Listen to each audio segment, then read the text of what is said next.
ദിക്ർ ഏതെങ്കിലും ഒരു മനുഷ്യൻ പറഞ്ഞാൽ, പടച്ചവനെ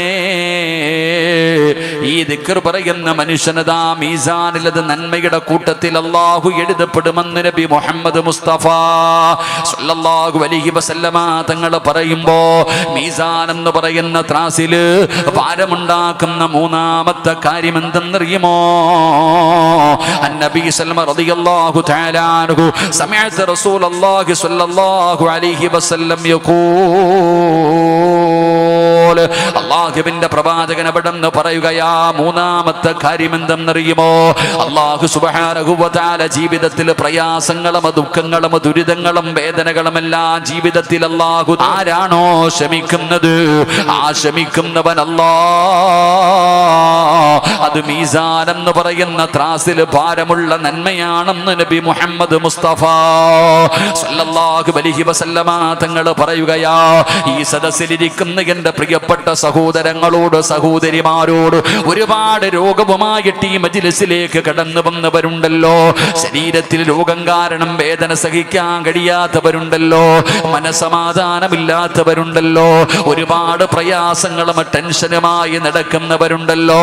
അല്ലാഹുവിന്റെ പ്രവാചകൻ അവിടെന്ന് പറഞ്ഞല്ലോ, നീ ക്ഷമിക്കേ. നീ ഏതെങ്കിലും ഒരു മനുഷ്യൻ അല്ലാഹുവിന്റെ പരീക്ഷണങ്ങളിൽ ക്ഷമിച്ചാ നീ അനുഭവിക്കുന്ന വേദന നിസാരമല്ല. അബൂ ഹുറൈറ റളിയല്ലാഹു തആല അൻഹു പറഞ്ഞല്ലോ, ഏതെങ്കിലും ഒരു മനുഷ്യനൊരു പനി വന്നാൽ, ഏതെങ്കിലും ഒരു മനുഷ്യന് ഒരു രാത്രി പനി വന്നാൽ, ആ പനി വന്നതിന്റെ പേരിൽ ആ മനുഷ്യന് ക്ഷമിച്ചാ അല്ലാഹു അവന്റെ പാപങ്ങൾ പുറത്തു കൊടുക്കുമെന്ന് നബി മുഹമ്മദ് മുസ്തഫ സല്ലല്ലാഹു അലൈഹി വസല്ലമ തങ്ങൾ അവിടെന്ന് പറയുകയാ. എന്റെ പ്രിയപ്പെട്ടവരെ, ക്ഷമിക്കാൻ പഠിക്ക്. ഈ പരിശുദ്ധമായ റമദാൻ മാസത്തില് രാവിലെ മുതൽ വൈകുന്നേരം വരെ പട്ടിണി കിടക്കാൻ നമ്മൾ പഠിച്ചവരല്ലേ. എടാ, കഴിക്കാൻ ഭക്ഷണം കഴിക്കാൻ ആഗ്രഹമുണ്ട്, ശരീരം തളരുന്നുണ്ട്, തൊണ്ട വറ്റുകയാണ്, ഒരു കവള വെള്ളം കുടിക്കാൻ കൊതിക്കുകയാണ്. പടച്ചവനെ, എന്നാലും ഞാനും നിങ്ങളും ഭക്ഷണം കഴിക്കാറില്ല, വെള്ളം കുടിക്കാറില്ല. പടച്ചവനെ, നമ്മൾ ക്ഷമിക്കുകയാണ്. എന്റെ പ്രിയപ്പെട്ടവരെ, ഇത് നോമ്പിൽ നിന്ന് നമ്മൾ പഠിച്ചെടുക്കേണ്ട ഒരു നന്മയാണ്. അതുകൊണ്ട് അല്ലാഹുവിന്റെ പ്രവാചകൻ അവിടെ നിന്ന് പറയുകയാ, മീസാൻ എന്ന് പറയുന്ന ത്രാസിൽ നിനക്ക് നന്മയുടെ ഭാരം കൂടണോ? അല്ലാഹു തരുന്ന പരീക്ഷകൾ നീ ക്ഷമിക്കാൻ പഠിക്ക്. ക്ഷമയുള്ളവരാകണം സഹോദരാ. അത് രോഗമാണെങ്കിലും പ്രയാസമാണെങ്കിലും എത്ര വലിയ വേദനയാണെങ്കിലും, മഹാനായ ആദരമായ പ്രവാചകൻ നബി മുഹമ്മദ് മുസ്തഫ സല്ലല്ലാഹു അലൈഹി വസല്ലമ തങ്ങളുടെ മുന്നിലേക്ക് ഒരു പെണ്ണ് കടന്നു വരികയാ. അല്ലാഹുവിന്റെ പ്രവാചകന്റെ മുന്നിലേക്ക് ഒരു പെണ്ണ് കടന്നു വരികയാണ്. യാ റസൂലല്ലാഹ്, അല്ലാഹുവിന്റെ നബിയേ, എനിക്ക് വേണ്ടി ദുആ ചെയ്യണം നബിയേ. എന്റെ രോഗം മാറുന്നതിന് വേണ്ടി ദുആ ചെയ്യണം നബിയേ. എനിക്ക് അപസ്മാരത്തിന്റെ രോഗമാണ് നബിയേ. എപ്പോഴെവിടെ വെച്ചാണ് വരുന്നതെന്നറിയില്ല നബിയേ. വന്നു കഴിഞ്ഞാൽ ഇങ്ങനെ പിടഞ്ഞു വീഴുകയാണ്, വായിലൂടെ പതയും നൊരയും ഇങ്ങനെ ഒലിക്കുകയാണ്, വല്ലാത്ത വേദനയാണ് നബിയേ. എനിക്ക് വേണ്ടി ദുആ ചെയ്യണേ എന്ന് അല്ലാഹുവിന്റെ പ്രവാചകന്റെ മുന്നിൽ ഒരു സ്വാലിഹത്തായ പെണ്ണ് വന്ന് കരഞ്ഞുകൊണ്ട് പറയുമ്പോ, അല്ലാഹുവിന്റെ പ്രവാചകൻ അവിടെന്ന് പറഞ്ഞ മറുപടി എന്തെന്നറിയോ? ഞാൻ നിനക്ക് വേണ്ടി ദുആ ചെയ്യാം, ദുആ ചെയ്താ നിന്റെ രോഗം മാറും. അല്ല, നീ ക്ഷമിക്കാൻ തയ്യാറായാ അല്ലാഹു അതിന് പകരം നിനക്ക് സ്വർഗം തരുമെന്ന് പ്രവാചകൻ അവിടെന്ന് പറഞ്ഞു കൊടുക്കുമ്പോ, ആ അപസ്മാര രോഗം പിടിച്ച പെണ്ണ് പറഞ്ഞ മറുപടി എന്തെന്നറിയുമോ? യാ റസൂലല്ലാഹ്, ഈ വേദന സഹിച്ചാൽ അല്ലാഹു എനിക്ക് സ്വർഗം തരുമോ നബിയേ? അല്ലാഹുവിന്റെ പ്രവാചകൻ അവിടെന്ന് പറഞ്ഞു കൊടുത്തു, അല്ലാഹു നിനക്ക് സ്വർഗം തരും, അല്ലാഹു നിനക്ക് സ്വർഗം തരും. എന്റെ പ്രിയപ്പെട്ടവരെ, ആ സമയത്ത് ആ മഹദി പറഞ്ഞു, മുത്തി നബിയേ, എനിക്ക് വേണ്ടി ദുആ ചെയ്യണ്ട, എനിക്ക് സ്വർഗം മതി നബിയേ. ഈ വേദന ഞാൻ സഹിക്കാൻ തയ്യാറാണ്, എനിക്ക് സ്വർഗം മതി എന്ന് പറഞ്ഞുകൊണ്ട് അവിടെ നിന്ന് തിരിഞ്ഞ് നടന്നു പോയെന്ന് ചരിത്രം പറയുമ്പോ, ഈ സദസ്സിലിരിക്കുന്നവരോട് പറയുകയാ, അല്ലാഹു നിങ്ങൾക്ക് പ്രയാസം തരുമല്ലോ, അല്ലാഹു നിനക്ക് വേദന തരുമല്ലോ, അല്ലാഹു നിനക്ക് പട്ടിണി തരുമല്ലോ, അല്ലാഹു ചിലപ്പം മരണങ്ങൾ നമ്മുടെ വീട്ടിലേക്ക് കൊണ്ടുവരുമല്ലോ. പടച്ചവനെ അല്ലാ, കഴിഞ്ഞ മാസം അവസാനം പടച്ചവനെ മഞ്ചേശ്വരത്തുള്ള 1.5 വയസ്സുള്ള ഒരു പൊന്നുമോര്, 1.5 വയസ്സേ ഉള്ളൂ, അവന് പടച്ചവനെ 1 മാസക്കാലമായിട്ട് പനി മാറുന്നില്ല. അവസാനം ടെസ്റ്റ് ചെയ്തപ്പോ പടച്ചവനെ കിഡ്നിയിൽ ക്യാൻസറാ. അല്ലാ, അവസാനം ദിവസങ്ങൾ കഴിഞ്ഞതിന്റെ റിസൾട്ട് കിട്ടുമ്പോ ഞാൻ ആ സമയത്തുണ്ട്.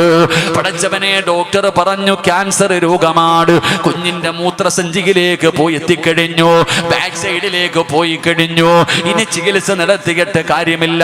എന്റെ കൂടെ വന്നവർ പറഞ്ഞു, ഉസ്താദേ നിങ്ങൾ പറയണം ആ കുഞ്ഞിന്റെ വാപ്പയോട്, അല്ലാഹുവേ അവസാനം ആ ചെറുപ്പക്കാരനെ വിളിച്ചിരുത്തിയിട്ടവിടെന്ന് പറഞ്ഞു മനസ്സിലാക്കി കൊടുത്തു. 2 ദിവസം മുമ്പാണ് ആ 1.5 വയസ്സുകാരൻ മരണപ്പെട്ടു പോയത്. അല്ലാഹു സ്വർഗം കൊടുത്ത് അനുഗ്രഹിക്കുമാറാകട്ടെ. എന്റെ പ്രിയ കടന്നു വരുമ്പോ ഏതെങ്കിലും ഒരു മനുഷ്യന് ക്ഷമിക്കാൻ തയ്യാറായ അതിന് പകരം അല്ലാഹു കൊടുക്കുന്ന പ്രതിഫലം എന്താ? മീസാൻ എന്ന് പറയുന്ന ത്രാസിൽ വല്ലാത്ത ഭാരമാണ്.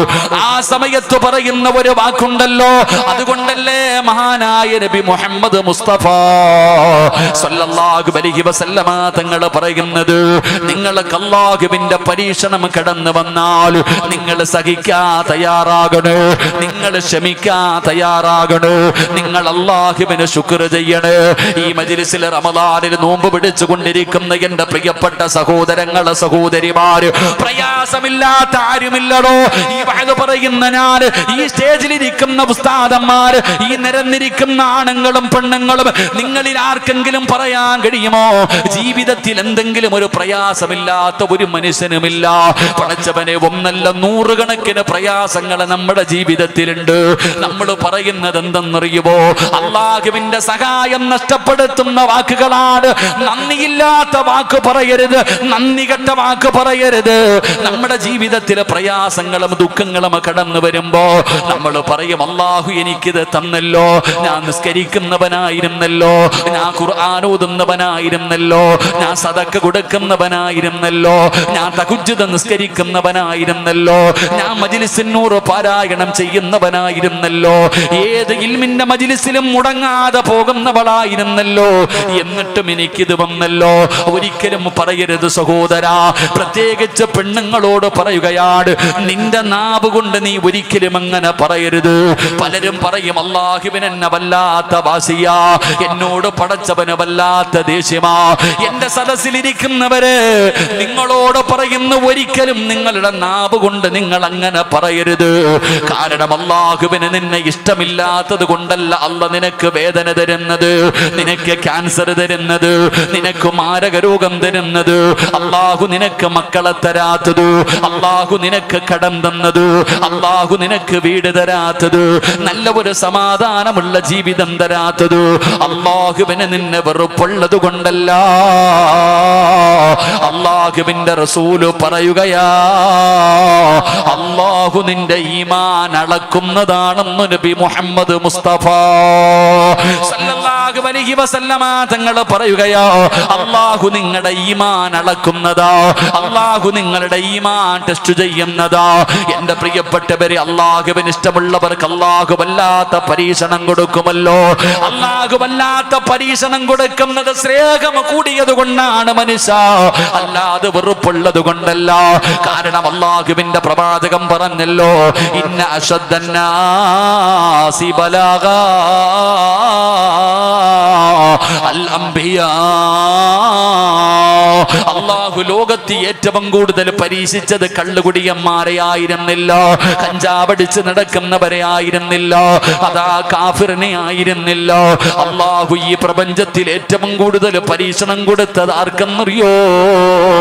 അല്ലാഹുവേ, ലോകത്ത് കടന്നു വന്ന 1,24,000 പരം വരുന്ന പ്രവാചകന്മാർക്കാ അല്ലാഹു ഏറ്റവും കൂടുതൽ ഈ ലോകത്ത് പരീക്ഷണം കൊടുത്തത് അല്ലാഹുവിന്റെ പ്രവാചകന്മാർക്കായിരുന്നു. ആയിരുന്നു, അല്ലാതെ മറ്റുള്ളവർക്കായിരുന്നില്ല. ഈ 1,24,000 പരം വരുന്ന പ്രവാചകന്മാർ, ഈ അംബിയാ മുർസലീങ്ങൾ, ഇവരിൽ അല്ലാഹു ഏറ്റവും കൂടുതൽ പരീക്ഷിച്ചത് ആരെയെന്നറിയുമോ? ആദം നബിയെയും നൂഹ് നബിയെയും ഇബ്രാഹിം നബിയെയും മൂസാ നബിയെയും ദാവൂദ് നബിയെയും യാക്കൂബ് നബിയെയും യൂനുസ് നബിയെയും യൂസുഫ് നബിയെയും അയ്യൂബ് നബിയെയും ഹാറൂൻ നബിയെയും യഹ്യാ നബിയെയും ഈസാ നബിയെ വരെയുള്ള പ്രവാചകന്മാരെയല്ലോ അല്ലാഹു ലോകത്ത് ഏറ്റവും കൂടുതൽ പരീക്ഷിച്ചത് ആദരവായ പ്രവാചകൻ നബി മുഹമ്മദ് മുസ്തഫ സല്ലല്ലാഹു അലൈഹി വസല്ലമ തങ്ങളെയാ ഇഷ്ടമില്ലാത്തത് കൊണ്ടാണോ? ജനിക്കുന്നതിന് മുമ്പേ വാപ്പ പോയല്ലോ, കണ്ടു കൊതി തീരുന്നതിന് മുമ്പേ ഉമ്മ പോയല്ലോ, പിന്നെ താങ്ങും തണലുമായി നിന്നവർ പോയല്ലോ, പടച്ചവരെ സ്വന്തം മക്കൾ മരിച്ചല്ലോ. അല്ലാഹുവിന്റെ പ്രവാചകന്റെ പൊന്നാര മക്കളെ കബറടക്കിയ വാപ്പയല്ലേ? ഒന്നല്ല, രണ്ടല്ല, മൂന്നല്ല, നാലല്ല, എത്ര മക്കളുടെ മയ്യത്ത് ജീവിച്ചിരുന്നപ്പോ കണ്ട പ്രവാചകരാ. പടച്ചവനെ പട്ടിണിയായിരുന്നില്ലേ? വിശപ്പ് സഹിക്കാൻ കഴിയാതെ ഇല പറിച്ച് കഴിച്ചില്ല, ക്രൂരമായ പീഡനങ്ങൾ ഏറ്റുവാങ്ങേണ്ടി വന്നില്ല. അല്ലാഹുവിന്റെ റസൂല് വേദനിച്ചതുപോലെ ലോകത്തൊരാളും വേദനിച്ചില്ലല്ലോ. പിന്നെ എന്തുകൊണ്ടാണ് അല്ലാഹു വേദനിപ്പിച്ചത്? അല്ലാഹുവിന് സ്നേഹം കൂടിയത് കൊണ്ടാ. അതുകൊണ്ട് ഈ സദസ്സിലിരിക്കുന്നവരോട് പറയുന്ന, ഒരിക്കലും നിങ്ങളുടെ നാവ് കൊണ്ട് കുറ്റം പറയരുത്, കുറ്റം പറയരുത്. നിങ്ങൾ പറയണം അൽഹംദുലില്ലാഹ്. ഏതു പ്രയാസം വന്നാലും അൽഹംദുലില്ലാ പറഞ്ഞോ. അങ്ങനെ പറയാൻ എല്ലാവർക്കും കഴിയണമെന്നില്ല, എല്ലാവർക്കും അങ്ങനെ കഴിയണമെന്നില്ല. മാരക രോഗം വരുമ്പോ, സമ്പത്ത് നഷ്ടപ്പെടുമ്പോ, കച്ചവടം നഷ്ടത്തിലാകുമ്പോ, മക്കള് മരണപ്പെട്ടു പോകുമ്പോ, മാരകമായ രോഗങ്ങൾ കിടന്നു വരുമ്പോ, ജീവിതത്തിൽ പ്രയാസം വരുമ്പോ അൽഹംദുലില്ലാ എന്ന് പറയാൻ എല്ലാവർക്കും കഴിയണമെന്നില്ല. അല്ലാഹു ഇഷ്ടപ്പെട്ടവർക്ക് മാത്രമേ അത് പറയാൻ കഴിയൂ. അത് പറയുന്നവർക്ക് അല്ലാഹു തരുന്ന പ്രതിഫലം എന്തെന്നറിയോ? അല്ലാഹു ഒരു പരീക്ഷണം കൊടുത്തിട്ട് മലക്കുകളോട് ചോദിക്കുന്നു, മലക്കുകളെ, എന്റെ അടിമ എന്താണ് പറഞ്ഞത്? എന്റെ അടിമ എന്താണ് പറഞ്ഞത്? അവന്റെ മകൻ മരിച്ചപ്പോൾ അവൻ എന്താണ് പറഞ്ഞത്? അവന്റെ സമ്പത്ത് നഷ്ടപ്പെട്ടപ്പോൾ അവൻ എന്താണ് പറഞ്ഞത്? അവന്റെ ജോലി നഷ്ടപ്പെട്ടപ്പോൾ അവൻ എന്താണ് പറഞ്ഞത്? അൽഹംദുലില്ലാ. ആ മനുഷ്യൻ അൽഹംദുലില്ലാ എന്ന് പറഞ്ഞു റബ്ബേ. ആ സമയത്ത് അല്ലാഹു മലക്കുകളോട് പറയുകയാ, സ്വർഗ്ഗത്തിലൊരു വീട് പണിയ്, സ്വർഗ്ഗത്തിലൊരു വീട് പണിയ്, ബൈത്തുൽ ഹംദ് എന്ന് പേരിട്. ഇത് ആ മനുഷ്യൻ ഉള്ളതാണെന്ന് അല്ലാഹു പറയുമെന്ന് നബി മുഹമ്മദ് മുസ്തഫ സല്ലല്ലാഹു അലൈഹി വസല്ലമ തങ്ങൾ പറയുന്നു, ജീവിതത്തിൽ പരീക്ഷണം വരുമ്പോ അള്ളാഹുവിന്റെ തീരുമാനമാണെന്ന് പറഞ്ഞ് ക്ഷമിച്ചാൽ അത് മീസാനിൽ നിനക്ക് പ്രയോജനം ചെയ്യുമെന്ന് നബി മുഹമ്മദ് മുസ്തഫ. ഉറക്കെ പറഞ്ഞ നബി മുഹമ്മദ് മുസ്തഫ. നമ്മൾ എന്താ പറയുക? നമ്മൾ 4 പേരോടെങ്കിലും പറഞ്ഞുകൊണ്ട് നടക്കും, ബുദ്ധിമുട്ടാ, പ്രയാസമാ, എന്നാൽ ഇങ്ങനെ വന്നല്ലോ, അങ്ങനെ വന്നല്ലോ. ഒരിക്കലും പറയരുത്. എടോ, നീ പറഞ്ഞാലും പറഞ്ഞില്ലെങ്കിലും വന്നത് അതുപോലെ തന്നെ നിൽക്കും. നിന്റെ പ്രയാസം മാറുകയില്ല. അതുകൊണ്ട് നിനക്ക് പ്രയോജനമുണ്ടാകണം. അള്ളാഹു നമുക്ക് നന്മ നൽകി അനുഗ്രഹിക്കുമാറാകട്ടെ. എടോ, എത്ര വലിയ പ്രയാസമുണ്ടായാലും, ഇപ്പൊ SLC പരീക്ഷ എഴുതുന്നു, റിസൾട്ട് വന്നു, തോറ്റു, എന്തു പറയണം? എടാ, SLC പരീക്ഷ എഴുതി, റിസൾട്ട് വന്നു, തോറ്റുപോയി, എന്തു പറയണം? എന്താ വെടികൊണ്ടതുപോലെ ഇരിക്കണേ? എന്തു പറയണം? നരമ്പ് മുറിക്കണോ അൽഹംദുലില്ലാ പറയണോ? നരമ്പ് മുറിക്കണോ അൽഹംദുലില്ലാ പറയണോ? പെണ്ണുമ്പിള്ള ഒരുത്തന്റെ കൂടെ ഒളിച്ചോടിപ്പോയി, എന്ത് പറയണം? അതിനെല്ലാവരും അൽഹംദുലില്ലാ പറയും. കാരണം ഓള് പോയി കിട്ടിയല്ലോ. അത് തന്നെ. ഇടത്തൊരു ചെറുപ്പക്കാരൻ പറഞ്ഞു, എല്ലാവരും പെണ്ണുമ്പിള്ള പോകുന്നു, എൻ്റെ പെണ്ണുമ്പിള്ള എന്താ പോകാത്തേന്ന്. അങ്ങനെ ചിന്തിക്കുന്നവരുണ്ട്. എടോ, നമുക്ക് നമ്മുടെ ജോലി നഷ്ടപ്പെട്ടു പോയി, എന്ത് പറയണം? അൽഹംദുലില്ലാ പറ. അല്ലാഹ് ചോദിക്കും മലക്കുകളോട്, അവൻ എന്താ പറഞ്ഞതെന്ന്. അവൻ എന്താ പറഞ്ഞത് എന്ന് അള്ളാഹു മലക്കുകളോട്. അപ്പം മലക്കുകൾ തന്നെ അത്ഭുതത്തോടെ പറയുക, അല്ലാഹ് അവന്റെ മോന്റെ റൂഹ് പിടിച്ചപ്പോൾ അവ അൽഹംദുലില്ലാ പറഞ്ഞല്ല, ഒരു വീട് പണി സ്വർഗത്തി. എന്നിട്ട് അതിന് ബൈത്തുൽ ഹംദ് എന്ന പേരിട് അവന് വേണ്ടി. അള്ളാഹു നമുക്ക് ഈമാൻ നൽകുമാറാകട്ടെ. പക്ഷെ എല്ലാവർക്കും പറയാൻ പറ്റുമോ? എല്ലാവർക്കും പറയാൻ പറ്റുമോ? പറ്റൂല. ഒരു അൽഹംദുലില്ലാ പറഞ്ഞേ, അതിനും ആലോചിക്കുക. ഒരു അൽഹംദുലില്ലാ പറ. അങ്ങനെ പറയാനൊരു മനസ്സുണ്ടാകണമെങ്കിൽ ഒരു ഹദീസ് നോർത്താൽ മതി.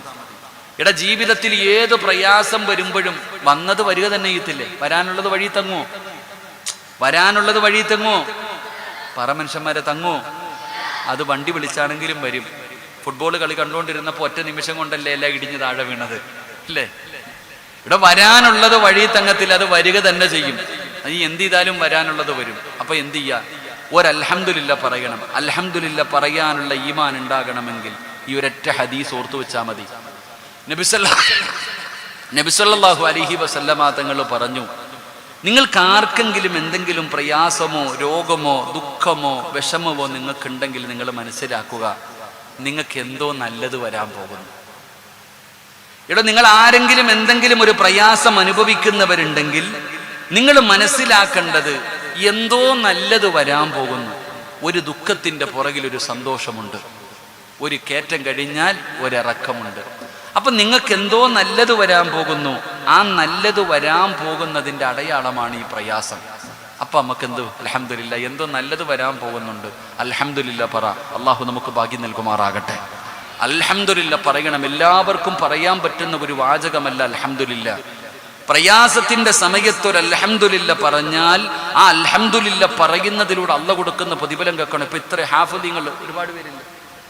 ഇവരൊക്കെ ഹാഫിദീങ്ങളാ? ഹാഫിദീങ്ങളൊന്ന് കൈവക്കണം. അള്ളാഹു വേണ്ട മക്കളെ. അൽഹംദുലില്ലാ ഉണ്ടാ നിരന്നിരിക്കുന്നത് കണ്ടോ ഹാഫിദീങ്ങൾ. അള്ളാഹു ഈ മക്കൾക്ക് നല്ല ഓർമ്മശക്തി അള്ളാഹു കൊടുത്ത് അനുഗ്രഹിക്കുമാറാകട്ടെ. നമുക്കാണെങ്കിൽ എന്തോ ഓർമ്മയിപ്പ അല്ലേ? നമുക്കെന്തോ ഓർമ്മയില്ല. നമ്മൾ ആരാന്ന് പഠിക്ക്. എൻ്റെ പ്രിയപ്പെട്ട സഹോദരങ്ങളെ, അള്ളാഹു നമ്മുടെ മക്കളെ ഇങ്ങനെ ആക്കി തരുമാറാകട്ടെ. ആമീൻ പറ. അള്ളാഹു നമ്മുടെ മക്കളെ ഇങ്ങനെ ആക്കി തരുമാറാകട്ടെ. വാപ്പമാരെ തല്ലുന്നത് മക്കള് തന്നെയാണ്. അതുകൊണ്ട് ആമീൻ പറയാൻ പറഞ്ഞു. വാപ്പമാരെ തല്ലുന്ന കാലത്താ. ഇവിടെ തിരുവനന്തപുരത്താണ് ഒരു മോൻ അച്ഛനെയും അമ്മയെയും വെട്ടിക്കൊന്നത്. ഒന്ന് ആലോചിച്ച് നോക്കിയേ. അമ്മ ഇങ്ങനെ വെട്ടുക. അമ്മ 10-30ഓളം വെട്ടു. ഇപ്പം വെട്ടു കൂടുതലാ. അമ്മ ഇങ്ങനെ വെട്ടിക്കൊല്ലുമ്പോൾ അച്ഛൻ അടുത്ത റൂമിൽ കിടന്ന് വിളിക്കുക. ഉടനെ പോയി അച്ഛനെയും വെട്ടി. രണ്ടുപേരെയും വെട്ടി ഞുറുക്കിയിട്ട് കീടനാശിനി എടുത്തിട്ട് രണ്ടുപേരുടെയും മുറിവിലൊഴിച്ചു. രണ്ടുപേരും ഇങ്ങനെ ഇഞ്ചിഞ്ചായി മരിക്കുമ്പോൾ ഓനിരുന്ന് ആപ്പിള് തിന്നുക. ആലോചിക്കേ. ഇവിടെ അടുത്തെങ്ങാണ്ടല്ലേ ഇപ്പൊ ഈ 2 ദിവസം മുമ്പ് ഒരു കുഞ്ഞിനെ കഴുത്തി കത്തി വെച്ചോണ്ട്, സ്വന്തം കുഞ്ഞിന്റെ കഴുത്തിൽ കത്തി വെച്ചുകൊണ്ട് കയറി നിന്ന്. ആലോചിക്കേ. അള്ളാഹു നമ്മുടെ മക്കളെയൊക്കെ നന്നാക്കി തരുമാറാകട്ടെ. ആമീൻ പറ. നമ്മുടെ പരിശുദ്ധമായ കഅബയുടെ കില്ല പിടിച്ചിട്ട് ഇപ്പൊ ഉംറയ്ക്ക് പോകുമ്പോൾ ഒരു വാപ്പ ഇങ്ങനെ പടച്ചോനെ എൻ്റെ അടുത്ത് ഉംറ കഴിഞ്ഞിട്ട് മഖാമ് ഇബ്രാഹിമിന്റെ മുന്നിൽ വന്ന് നിസ്കരിക്കുമ്പോൾ ഒരു വാപ്പ സുജൂദിൽ കിടന്നിട്ട് ഇങ്ങനെ കരയുക. എൻ്റെ അടുത്ത് നിന്ന് നിസ്കരിച്ച വാപ്പ സുജൂദി കിടന്നിട്ട് ഇങ്ങനെ കരഞ്ഞു ദുആ ചെയ്യുക. ഞാൻ നോക്കി എന്താ ആ മനുഷ്യൻ പറയണത്? അല്ലാ എൻ്റെ മോൻ്റെ കള്ളുകൂടി മാറ്റണേ അല്ലാ. ഒരു വാപ്പ മക്കത്ത് പോയിട്ട് മഖാമ് ഇബ്രാഹിമിന്റെ മുന്നിൽ കിടന്നിട്ട് ആ പിതാവ് സുജൂദിൽ കിടന്നിട്ട് നിലവിളിച്ചുകൊണ്ട് കരയുക. ഞാനിങ്ങനെ നോക്കി എന്തേ ദുആ ചെയ്യണം? സ്വർഗം കിട്ടണമെന്നല്ല, എൻ്റെ മോൻ്റെ കള്ളുകൂടി മാറ്റണേ അല്ലാ. എന്ത് കരഞ്ഞുകൊണ്ട് ദുആ ചെയ്യണം? ഞാൻ ഇങ്ങനെ നോക്കി ആ മനുഷ്യൻ ആ നട്ടുച്ച വെയിലത്ത് സുജൂദി കിടക്കുക. എന്തൊരു വെയിലെന്നറിയോ? ആ വെയിലത്ത് ആ ഉപ്പ സുജൂദിൽ കിടന്നിട്ട് തൻ്റെ മകൻ്റെ കള്ളുകൂടി മാറാൻ വേണ്ടി ദുആ ചെയ്യുക. ഇന്നത്തെ മക്കളുടെ അവസ്ഥ, ഇന്ന് കള്ളൊന്നുമില്ല, കഞ്ചാവ് അടിക്കണ മക്കളുടെ കാലമാണ്. മൊത്തം കഞ്ചാവ് അടിക്കണത്, കള്ളൊക്കെ നിന്ന്. അള്ളാഹു നമ്മുടെ മക്കളെയൊക്കെ കാത്തിരക്ഷിക്കുമാറാകട്ടെ. എൻ്റെ പ്രിയപ്പെട്ടവരെ, നിങ്ങൾക്ക് ഞാനൊരു അൽഹംദുലില്ലയുടെ പ്രതിഫലം പറയാം. അള്ളാഹു പറയാൻ ഭാഗ്യം നൽകുമാറാകട്ടെ. മഹദിയായ ഉമ്മു സുലൈം റളിയല്ലാഹു തആല അൻഹ, ഉമ്മു സുലൈം റളിയല്ലാഹു തആല അൻഹ, അബൂ തൽഹ റളിയല്ലാഹു തആല അൻഹ, രണ്ടുപേർക്കും അള്ളാഹു ഒരു മകനെ കൊടുത്തു. മകനോട് വല്ലാത്ത സ്നേഹമാണ്. അബൂ തൽഹ റളിയല്ലാഹു തആല അൻഹുവിന് തൻ്റെ മകനെ വല്ലാത്ത സ്നേഹമാണ്. എവിടെ പോയാലും വാപ്പയും മകനും നടക്കും. അങ്ങനെ മഹാനവറുകൾ ഒരു യാത്രയ്ക്ക് പോകുമ്പോൾ തൻ്റെ പ്രിയപ്പെട്ട ഭാര്യയുടെ കയ്യിൽ മകനെ പിടിച്ചേൽപ്പിച്ചിട്ട് പറഞ്ഞ്, എൻ്റെ മോനെ നോക്കിക്കൊള്ളണം, എൻ്റെ പൊന്നുമോനെ നോക്കിക്കൊള്ളണമെന്ന് പറഞ്ഞ് തൻ്റെ ഭാര്യയുടെ കയ്യിൽ മകനെ പിടിച്ചേൽപ്പിച്ചിട്ട് മഹാനായ സ്വഹാബി അവിടെ നിന്ന് യാത്ര പോയി. ദിവസങ്ങൾ കഴിഞ്ഞു. തൻ്റെ കുഞ്ഞിനൊരു പനി വന്നു. എന്തു മരുന്ന് കഴിച്ചിട്ടും പനി മാറുന്നില്ല. പനി ഇങ്ങനെ കൂടിക്കൊണ്ടിരിക്കുക. എന്തു മരുന്ന് കഴിച്ചിട്ടും പനി മാറുന്നില്ല. പനി ഇങ്ങനെ കൂടിക്കൊണ്ടിരിക്കുകയാ. എൻ്റെ പ്രിയപ്പെട്ട സഹോദരങ്ങൾ, അവസാനം പനി കൂടി തൻ്റെ പ്രിയപ്പെട്ട പൊന്നുമകനങ്ങ് മരണപ്പെട്ടു പോയി. ഭർത്താവ് നാട്ടിലില്ല. വിളിച്ചറിയിക്കാനുള്ള വഴികളൊന്നുമില്ല. ഉമ്മ സുലൈം എന്ന് പെണ്ണ് നോക്കുമ്പോൾ തൻ്റെ പ്രിയപ്പെട്ട മകനവിടുന്ന് മരണപ്പെട്ടു പോയി. എന്തും അറിയില്ല, എന്ത് ചെയ്യണമെന്നറിയില്ല. വല്ലാത്ത വേദന. അവസാനം നബി സല്ലല്ലാഹു അലൈഹി വസല്ലമ തങ്ങളുടെ മരിച്ചുപോയി. നബിയെ, ഇന്നാ ലില്ലാഹി വ ഇന്നാ ഇലൈഹി റാജിഊൻ. മുത്തുനബി അവിടെ നിന്ന് പറഞ്ഞു, ഉമ്മ സുലൈം അൽഹംദുലില്ലാ പറ. ആദ്യം പറഞ്ഞു ഇന്നാ ലില്ലാഹി പറയാൻ. അവിടെ നിന്ന് ഇന്നാ ലില്ലാഹി പറഞ്ഞു. എന്നിട്ട് പറഞ്ഞു അൽഹംദുലില്ലാ പറ. നീ ക്ഷമിക്ക്, അള്ളാഹുവിന്റെ പരീക്ഷണമാ, നീ ക്ഷമിക്ക്, അള്ളാഹു നിനക്ക് പ്രതിഫലം തരും, നീ ക്ഷമിക്ക്. പ്രവാചകൻ അവിടെ നിന്ന് സമാധാനിപ്പിച്ചു. അവസാനം തൻ്റെ പ്രിയപ്പെട്ട പൊന്നുമകൻ അവസാനം കുളിപ്പിച്ചു, ഖബറടക്കാൻ കൊടുത്തുവിട്ടു. മയ്യത്തൊക്കെ ഖബറടക്കി. ദിവസങ്ങൾ കഴിഞ്ഞു. ഒരു ദിവസം ഉമ്മു സുലൈം റളിയല്ലാഹു തആല അൻഹു വീടിനകത്ത് രാത്രിയിൽ കിടന്നു. ഉറക്കം വരുന്നില്ല. കാരണം നാളെ ഭർത്താവ് യാത്ര കഴിഞ്ഞ് വീട്ടിലേക്ക് വരികയാ. മകൻ മരിച്ചത് അറിഞ്ഞിട്ടില്ല. തൻ്റെ പൊന്നുമകൻ മരിച്ചത് അറിഞ്ഞിട്ടില്ല. നാളെ ഭർത്താവ് വീട്ടിലേക്ക് കടന്നു വരും. എന്തു പറയും എൻ്റെ ഭർത്താവിനോട്? മകനെവിടെ എന്ന് ചോദിക്കുമ്പോ ഞാൻ എന്തു പറഞ്ഞു കൊടുക്കും തമ്പുരാനെ? വാപ്പ മകനെ വല്ലാത്ത ഇഷ്ടമാണ്. രാവിലെ തന്റെ പ്രിയപ്പെട്ട ഭർത്താവ് വീട്ടിലേക്ക് കടന്നു വരുമല്ലോ. എന്ത് ചെയ്യണമെന്നറിയാതെ മഹദീരെന്ന് കരയുകയാ. അവസാനമല്ലാ ഉമ്മു സുലൈം റളിയല്ലാഹു തആല അൻഹ അവിടുന്ന് കുളിച്ചൊരുങ്ങുകയാണ്.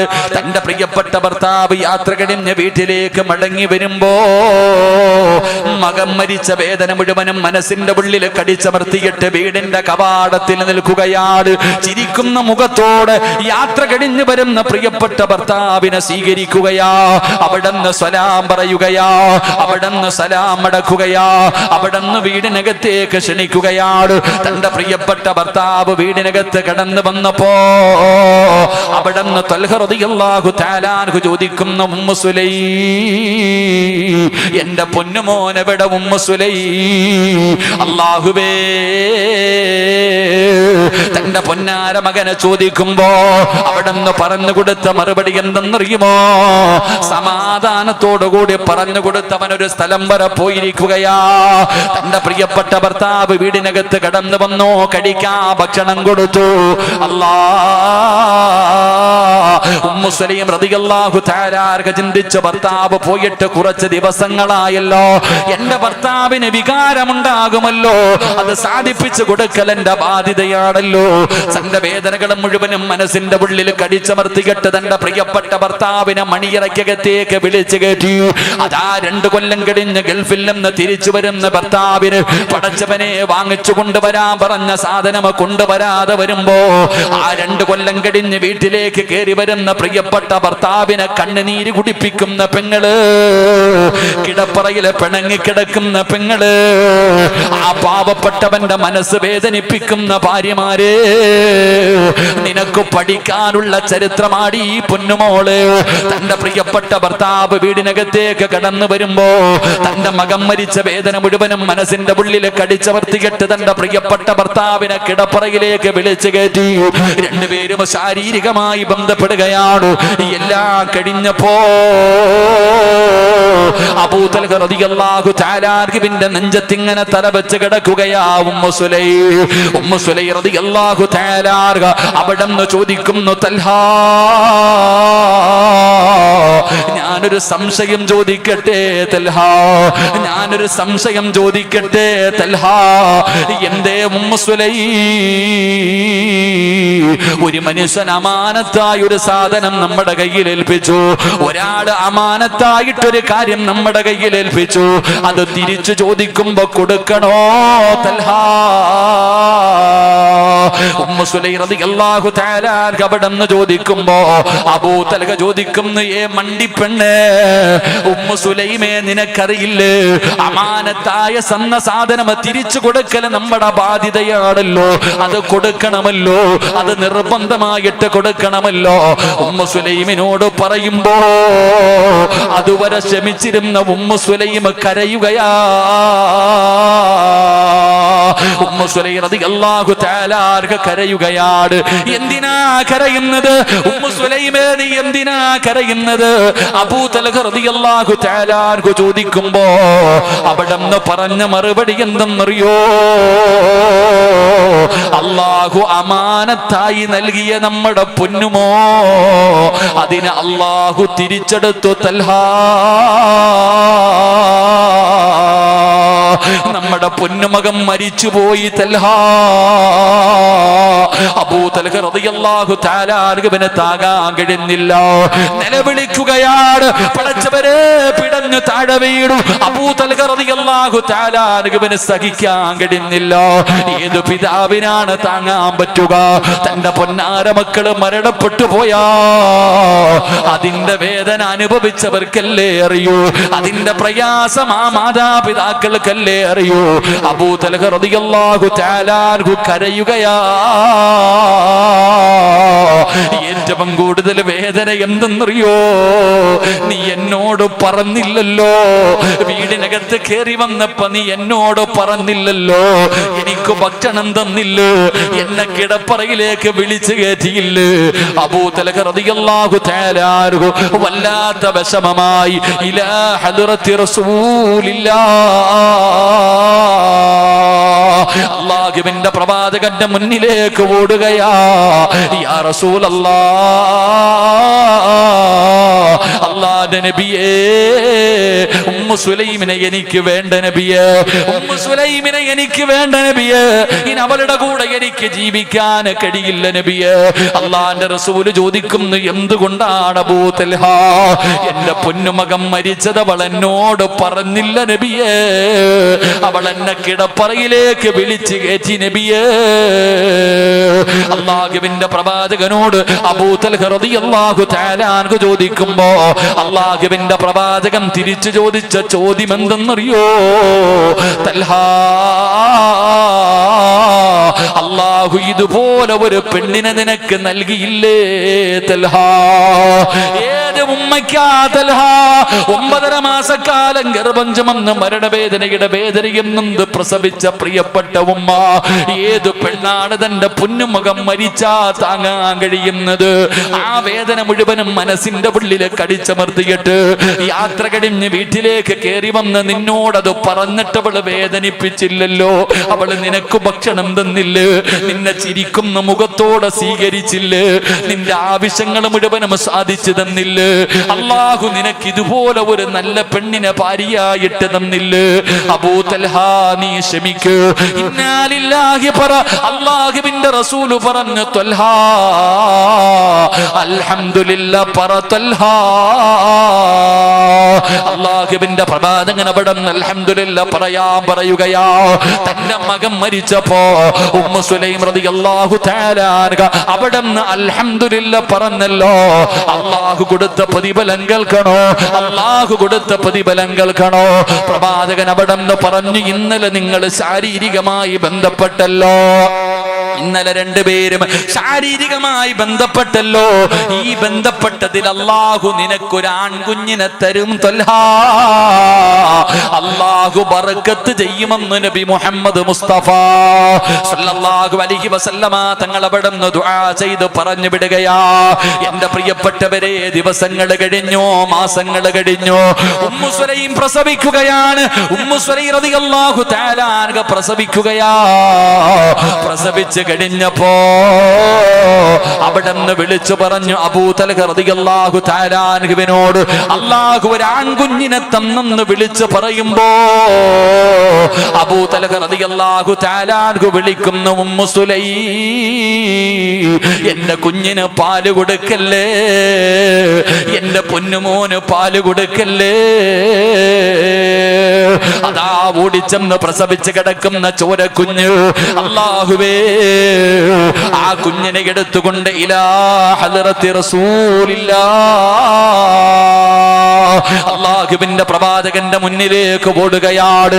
ചോരക്കുഞ്ഞുമായി മുത്തുനബിയുടെ ചാരത്ത് ചെന്നിട്ട് പറഞ്ഞു, യാ റസൂലല്ലാഹ്, അല്ലാഹു എനിക്ക് സന്തോഷം തന്നു നബിയേ. ഒരു മോൻ പോയപ്പോ അല്ലാഹു രണ്ടാമതൊന്നിനെ തന്നു നബിയേ. അല്ലാഹുവിന്റെ പ്രവാചകന് മടിയിൽ വെച്ചു, ബാങ്ക് കൊടുത്തു, ഇഖാമത്ത് കൊടുത്തു.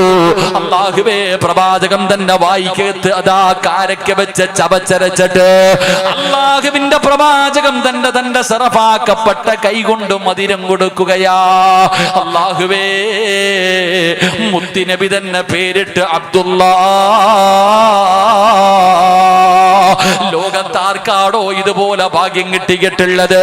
വേറെ ആർക്കായി ഭാഗ്യം കിട്ടിയത്? അള്ളാന്റെ റസൂല് തന്നെ ബാങ്ക് വിളിച്ചു, ചെവിയിൽ ഇഖാമത്ത് കൊടുത്തു, അവിടെ അബ്ദുള്ള എന്ന് പേരിട്ടു. അള്ളാഹുവിന്റെ പ്രവാചകൻ തന്നെ മധുരം കൊടുത്തു. എന്റെ പ്രിയപ്പെട്ടവരെ, ഒരു അൽഹംദുലില്ലയ്ക്ക് പടച്ച റബ്ബ് കൊടുത്ത പ്രതിഫലമാ. ഈ അബ്ദുള്ള എന്ന് പറയുന്ന പൊന്നുമകൻ അവിടെന്ന് വളരുകയാണ്. പടച്ചവനെ പരിശുദ്ധമായ ഖുർആൻ മുഴുവനും കാണാതെ പഠിച്ച് ഹാഫിളാവുകയാ. അള്ളാന്റെ ഖുർആൻ മുഴുവനും കാണാതെ പഠിച്ചല്ലോ. അള്ളാന്റെ പരിശുദ്ധമായ ഖുർആൻ മുഴുവനും കാണാതെ പഠിച്ചു, ഹാഫിളായി. അവിടുന്ന് ചെറുപ്പക്കാരനായി, അവിടുന്ന് വിവാഹം കഴിച്ചു. ആ വിവാഹത്തിലൂടെ അള്ളാഹു 11 മക്കളെ കൊടുത്തു. അവരുടെ കുടുംബ ജീവിതത്തില് അള്ളാഹു സുബ്ഹാനഹു വ തആല 11 മക്കളെ കൊടുത്തു. ആ 11 മക്കളും ഹാഫിളീങ്ങളായെന്ന് ചരിത്രം പറയുമ്പോ, ആ കുടുംബം മുഴുവനും ഹാഫിളീങ്ങളായെന്ന് ചരിത്രം പറയുമ്പോ, ഇല്ലാ യലമൽ ജസാ മഅയലമൽ ബലാ. ഒരു ദുഃഖത്തിന്റെ പുറകിലൊരു സന്തോഷമുണ്ടെന്നോ, ഒരു ദുഃഖത്തിന്റെ പുറകിലൊരു സന്തോഷമുണ്ടെന്നോ. അതുകൊണ്ട് എന്റെ പ്രിയപ്പെട്ടവരോട് പറയുകയോ, അള്ളാഹുവിന്റെ ഭാഗത്ത് നിന്ന് പരീക്ഷണം വന്നാൽ ക്ഷമിക്കാ തയ്യാറാകണേ, ശുക്ർ ചെയ്യാ തയ്യാറാകണേ, അൽഹംദുലില്ലാ പറയാ തയ്യാറാകണേ.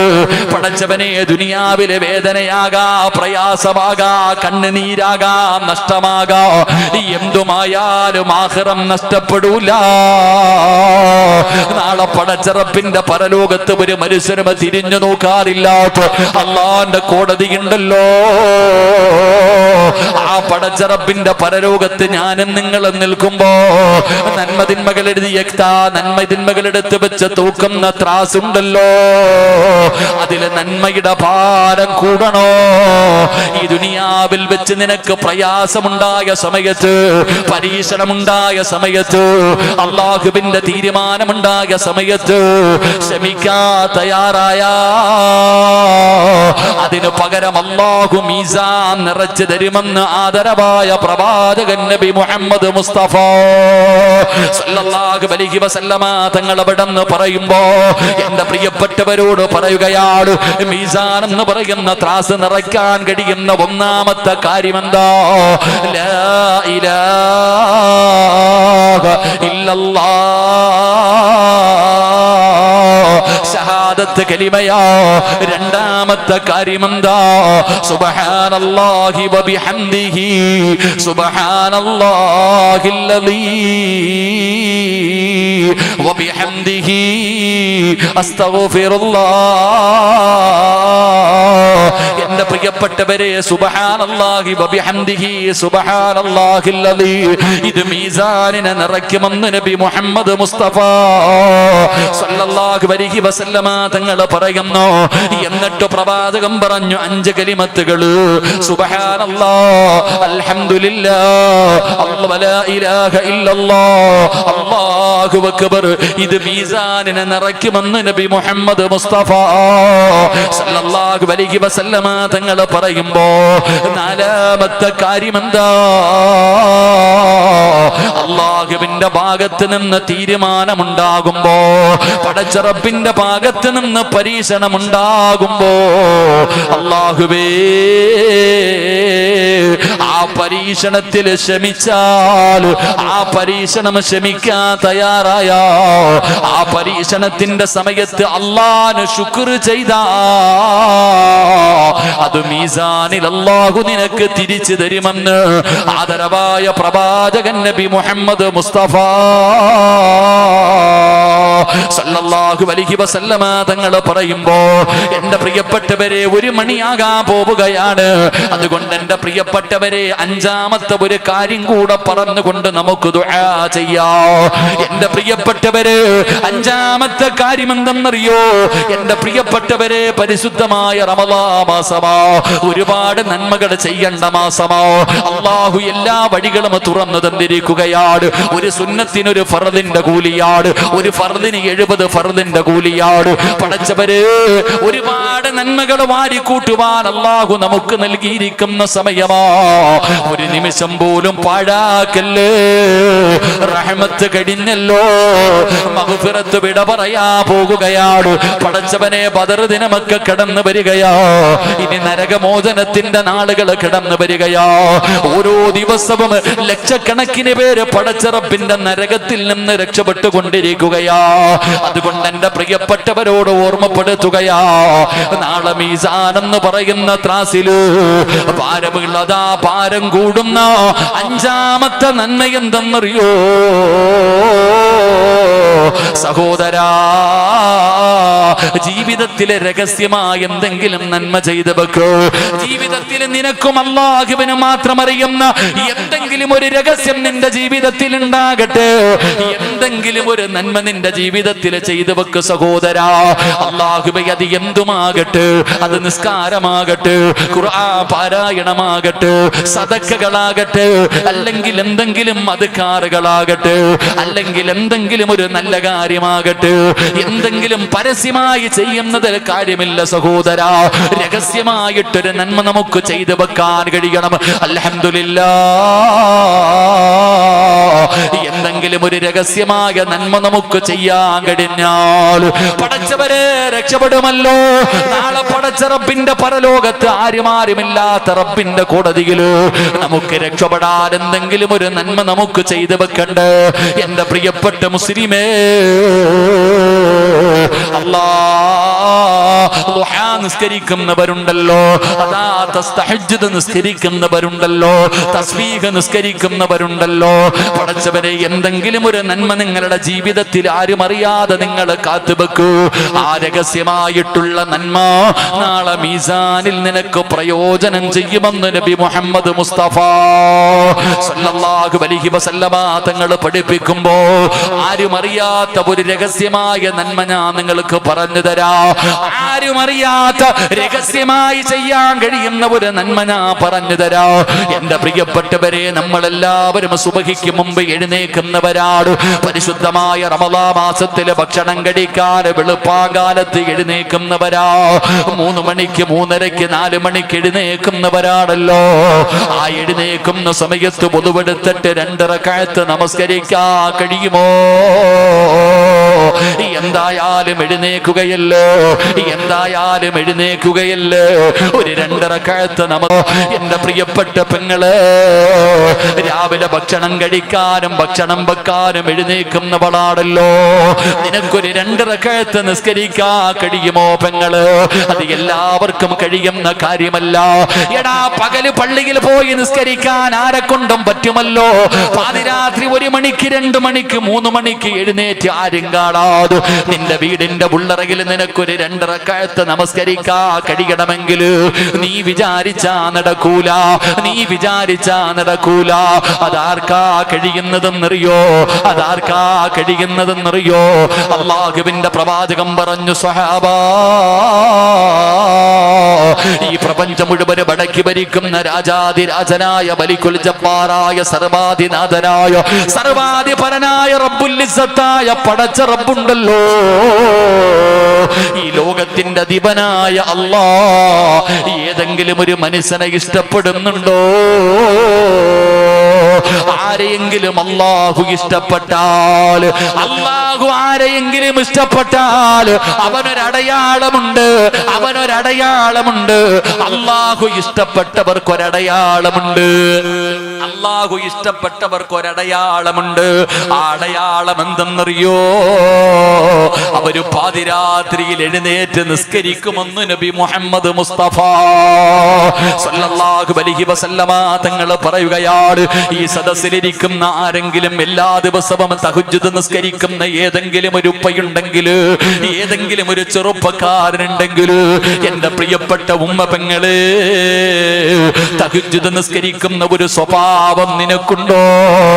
നിന്റെ മാതാപിതാക്കൾ നിന്നെ സ്നേഹിച്ചില്ലെങ്കിലും, നിന്റെ മക്കളെ സ്നേഹിച്ചില്ലെങ്കിലും, നിന്റെ ഭർത്താവിന് നിന്നെ ഇഷ്ടമല്ലെങ്കിലും, ഈ ലോകത്തിന്റെ അധിപനായ അല്ലാഹുവിന് നിന്നെ വല്ലാത്ത ഇഷ്ടമാ ഉമ്മാ.